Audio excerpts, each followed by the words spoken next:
दोस्तों, आज मैं आप सबों के बीच एक और अपनी वीडियो लेकर के आया हूं और आज का जो हमारा टॉपिक है वह है पुलवामा अटैक। जिस टाइम सीआरपीएफ के काफिला के ऊपर पुलवामा में अटैक हुआ था,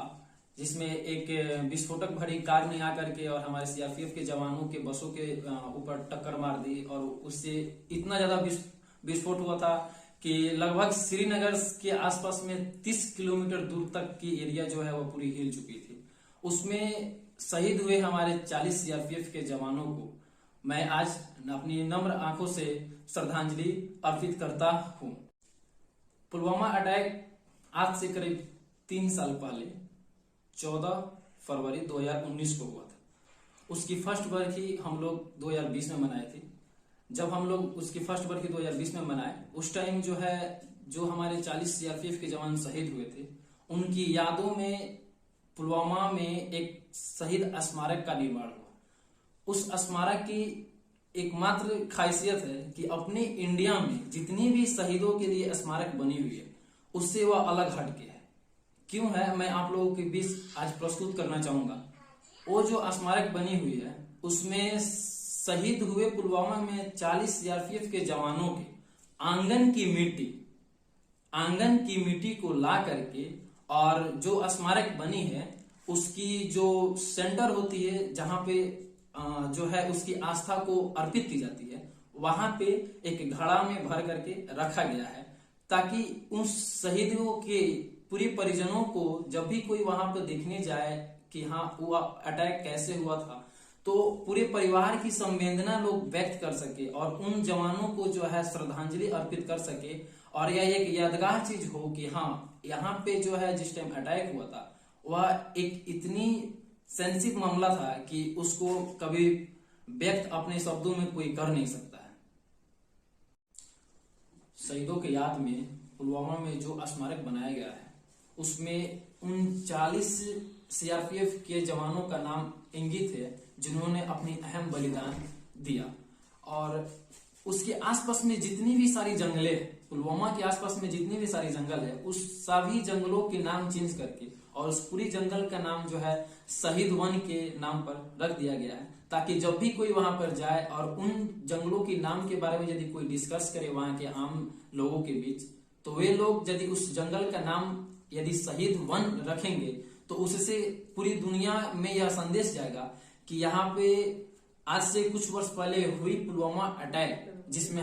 इंडिया के सबसे होनहार सीआरपीएफ के 40 जवान शहीद हुए थे, उनके नामों पर उनको याद करते हुए इस एरिया के पूरी जो वन है उसका नाम शहीद वन रख दिया गया है। इस हमले में हमारे देश के ऐसा कोई भी राज्य नहीं है जिस राज्य से इसमें एक अपना वीर सपूत न खोया हो। जैसे आप लोगों के बीच में बताना चाहूंगा कि सबसे ज्यादा यदि इस हमले में यदि किसी स्टेट के वीर सपूत शहीद हुए थे तो वह यूपी था। अकेले यूपी ने अपने होनहार जवानों को खोया था, जिसमें उनकी संख्या 12 थी। और इसके बाद जो है महाराष्ट्र, उत्तराखंड, राजस्थान, पंजाब, असम, झारखंड, हिमाचल प्रदेश और तमिलनाडु, चेन्नई से भी एक वीर सपूत जो है अपने बलिदान को दिए थे। कर्नाटका से, उड़ीसा से, यहाँ तक कि पश्चिम बंगाल के 2 वीर सपूत जो है इसमें अपनी बलिदान दिए थे। और स्वाभाविक बात है कि मैं बिहार से बिलोंग करता हूँ और हम लोगों को जो है गर्व होनी चाहिए अपने स्टेट पे। हमारे स्टेट के भी 2 वीर सपूत इस आतंकी हमले में जो है बलिदान दिए थे, अपने अहम जो है बलिदानी को जो है निभाए थे। उसमें से एक का नाम था संजय कुमार सिंह, जो पटना के रारगढ़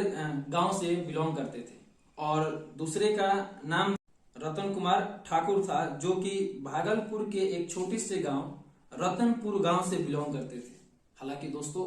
यहाँ पे एक सोचने वाली बात है कि जिस गांव का नाम रतनपुर है, उस गांव के जो वीर सपूत अपनी अहम बलिदान दिया, उसका नाम भी रतन कुमार ठाकुर था। शायद उनके परिजन या उनके घर वालों ने जो उनके नाम जो है प्रस्तुत किए थे, लोगों के बीच में अंकित किए थे, वह नाम कुछ सोच समझ के ही रखे होंगे कि एक दिन हमारा जो है यह लड़का या हमारा यह पुत्र जो है इस देश के लिए अपनी अहम बलिदान देगा। और हालांकि बहुत सारे लोग ऐसे बोलते हैं कि हमारे गांव के, हमारे घर के जो हमारे बेटे शहीद हुए, उनके नाम पर जो है इस गांव की नाम रखी जाए, किसी सड़क की नाम रखी जाए या किसी चौक की नाम रखी जाए। लेकिन वह एक इतने भाग्यशाली व्यक्ति थे कि उनकी अपनी शहीद देने से पहले ही उस गांव का नाम रतनपुर था। यह हम सबको जो है सोचने वाली बात है और हमें गर्व और अपने आप पर जो है फख्र करने वाली बात है कि हमारे वैसे वीर सपूत थे जिनको यह आभास था कि हाँ नहीं, एक दिन जो है हम इस देश के लिए कुछ करेंगे और इस देश के लिए मर मिटेंगे। 14 फरवरी को हम सबको एक ऐतिहासिक दिन के रूप में मनाना चाहिए और हम लोग को वह बलिदान नहीं भूलना चाहिए जो आतंकियों ने किया था और हमारे सीआरपीएफ के 40 जवान शहीद हुए। आज मैं एक बार फिर उन 40 जवानों के परिवार के प्रति और उनको जो है साक्षी मानकर मैं फिर से नम्र आंखों से श्रद्धांजलि अर्पित करता हूँ। जय हिंद।